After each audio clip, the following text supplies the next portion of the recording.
J'aimerais vous raconter une histoire qui m'est arrivée. Il ne faut pas croire que la perte d'une chose que tu aimais, ben, c'est automatiquement un malheur. Pour le croyant, il y a un bien qui se cache derrière. Un exemple, c'est mon exemple personnel.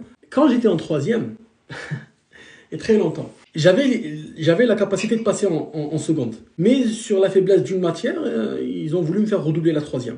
Et bien sûr, personne n'aime redoubler. Si je vais demander à quelqu'un t'aimes redoubler, il va dire non. Pour moi, c'est un malheur de redoubler. C'est une chose, une perte de temps. Surtout mes camarades de classe que je connais, ils vont passer en classe supérieure et moi, j'aurai du retard, je vais être avec de nouvelles personnes.